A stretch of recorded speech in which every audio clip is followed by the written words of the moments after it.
বাংলা নববর্ষের প্রাক্কালে ভ্রমণ পিপাসু বাঙালির জন্য সুন্দর খবর। শিলিগুড়ি থেকে গ্যাংটক পর্যন্ত চালু হতে চলেছে ইলেকট্রিক বাস। বাংলা নববর্ষের আগে ভ্রমণ পিপাসু বাঙালির জন্য সুন্দর এক খবর রয়েছে। শিলিগুড়ি থেকে গ্যাংটক পর্যন্ত চালু হতে চলেছে ইলেকট্রিক বাস। 3 বছর পর সিকিমের পরিবহন দপ্তরের সঙ্গে এ বিষয়ে পারস্পরিক মৌ স্বাক্ষরিত হতে চলেছে। আর এই মৌয়ের সঙ্গে সঙ্গে দুই রাজ্যে সরকারি ও বেসরকারি যান চলাচলে বেশ কিছু নতুন উদ্যোগ নিতে চলেছে দুই রাজ্যের সরকার। শিলিগুড়ির স্টেট গেস্ট হাউসে ওই পারস্পরিক মৌয়ের বিষয়ে বুধবার এক উচ্চ পর্যায়ের বৈঠক হয়। বৈঠকে এই রাজ্যের পরিবহন মন্ত্রী আশিস চক্রবর্তী, পরিবহন সচিব সৌমিত্র মোহন, শিলিগুড়ির মেয়র গৌতম দেব, পুলিশ কমিশনার সি সুধাকর, সিকিমের পরিবহন উপদেষ্টা মদন সেন্টুরি, পরিবহন কমিশনার রাজ যাদব সহ দুই রাজ্যের পরিবহন সচিব, জেলা ও পুলিশ প্রশাসনের আধিকারিকেরা উপস্থিত ছিলেন। এর আগে দুই রাজ্যের মধ্যে 3000 করে যাত্রীবাহী গাড়ি চলাচল করত। হু করে পর্যটক সংখ্যা বৃদ্ধি এবং যাত্রীদের চাহিদা বৃদ্ধি পাওয়ায় সেই সংখ্যা দুই রাজ্যের ক্ষেত্রে বাড়িয়ে 4500 করা হয়েছে। এর বাইরে আগামীতে দুই রাজ্যের মধ্যে 10টি করে ইলেকট্রিক বাস চালু করার উদ্যোগ নেওয়া হয়েছে। তার জন্য এখন থেকে দুই রাজ্যই পরিকাঠামোগত উন্নয়নে জোর দেবে। বাংলা নববর্ষের প্রাক মুহূর্তে ভ্রমণ পিপাসু বাঙালির জন্য এ এক সুন্দর খবর।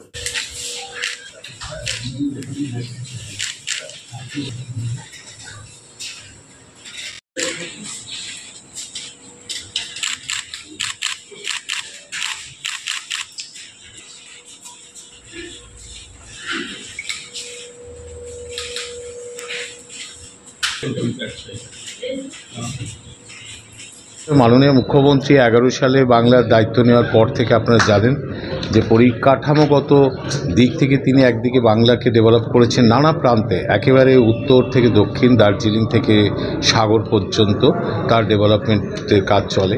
আমাদের শিলিগুড়িতেও বাইপাস তৈরি হয়েছে, আপনারা জানেন, একটা ফ্লাইওভার তৈরি হচ্ছে, আপনারা জানেন।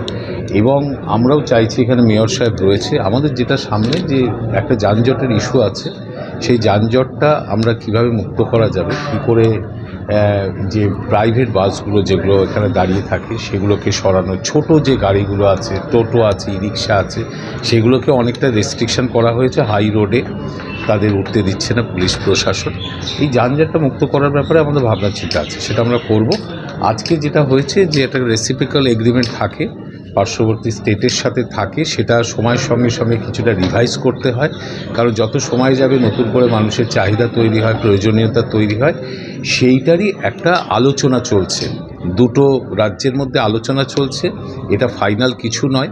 আমরা সেগুলো নোট ডাউন করেছি, আমরা দুটো সরকারি সেগুলো নিজেরা আবার আলোচনা করে যেদিন ফাইনাল হবে সেদিন এগ্রিমেন্ট হবে।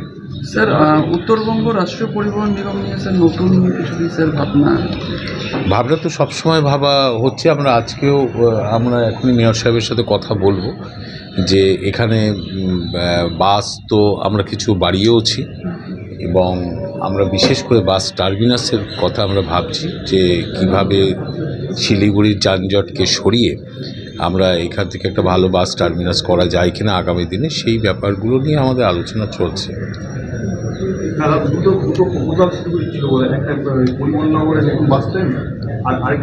দেখুন, প্রপোজাল তো বিভিন্ন দিক থেকে আসতে পারে। আমাদের যে কর্পোরেশন আছে সেখান থেকে প্রপোজাল আসবে, সাধারণ মানুষের থেকে প্রপোজাল আসতে পারে, আমাদের যে স্টেট ট্রান্সপোর্ট কর্পোরেশনগুলো আছে সেখান থেকে প্রপোজাল আসে। এবার সেই প্রপোজালগুলোকে নিয়ে যেটা মানুষের জন্য সুইটেবল, এবং যারা বাস ব্যবসার সাথে যুক্ত রয়েছে তাদেরও একটা নিজস্ব চাহিদা রয়েছে, এই দুটোকে ম্যাচ করে যেটা ভালো হয় সেটাই আমরা করার কথা ভাববো। সেটা এখন এই আলোচনার পর্যায়ের মধ্যেই আছে। फ्रूटफुल हो गया आज एकदम। जो दोनों स्टेट के बीच में जो आपसी समस्या था उसका समाधान हो चुका है। अभी जाएगा गवर्नमेंट के अप्रूवल के लिए, तो गवर्नमेंट अप्रूवल कर देगा, वो फाइनल है। वो कितने गाड़ी चलने के लिए अभी बताया हमारा कमिश्नर ने, वो 4500 दोनों का बराबर चलेगा। जो पहले से था उसको थोड़ा बढ़ा दिया है दोनों तरफ से। और कोई नया प्रस्ताव से अभी नया प्रस्ताव तो नहीं है, जो पुराना था तो 2022 में बैठा था उसी को थोड़ा चेंज करके लगा दिया है। नहीं, थोड़ा यही गाड़ी बढ़ाने का, परमिट सुविधा, इधर गाड़ी कहाँ तक जाएगा, यहाँ का लोकल टैक्सी वहाँ जाएगा, वहाँ तो ड्रॉप कर देगा, वहाँ का लोकल टैक्सी लोग ले जाएगा, तो जो पहले का था वही है। अभी सर कहाँ तक जाने का प्रस्ताव क्या है? क्या अभी तक लोकल जो कार्ड है जो जब टूरिस्ट लोग चाहते हैं वो डेस्टिनेशन पहुंच सकता है, होटल तक पहुंच देगा यहाँ का जो टैक्सी है। हम लोग यहाँ का जो चालक है उन लोगों को असुविधा होने नहीं देंगे, क्योंकि वो लोग परिश्रम करके खा रहा है, हम लोग ही वही से। लेकिन एक कमी हम लोग देना नहीं चाहते हैं, चाहे पुलिस की तरफ से हो चाहे डिपार्टमेंट की तरफ से हो, उन लोगों का हैरेसमेंट नहीं होगा वहाँ पर में। एकदम आराम से वो लोग गाड़ी ले जा सकते हैं, और डॉक्यूमेंटेशन लेकिन अपडेट होना चाहिए। कोई प्रॉब्लम होगा तो हम लोग आए वहाँ पर। ठीक है, मैं Madan Sinchury advisor transport department. Sikkim government তাদের সেক্রেটারি লেভেলে এবং তাদের অনারেবল সিএমের অ্যাডভাইসার তারা সবাই এসেছিলেন। আমাদের অনারেবল মিনিস্টার ট্রান্সপোর্ট, আমাদের ট্রান্সপোর্ট সেক্রেটারি এবং ডিপার্টমেন্টের অন্য অফিসাররা, আমাদের দুটো ডিস্ট্রিক্ট অ্যাডমিনিস্ট্রেশন, এসজেডিএ সবাই ছিল। একটা রেসিপ্রোকাল এগ্রিমেন্ট আমাদের চলে, ট্রান্সপোর্ট মডালিটিস সেটা চলাচল প্রতিবেশী রাজ্য সিকিম আর বেঙ্গলের মধ্যে সেটা হয়। সেটা এখন রেসিপ্রোকাল এগ্রিমেন্টের আমরা প্রসেসের মধ্যে আছি।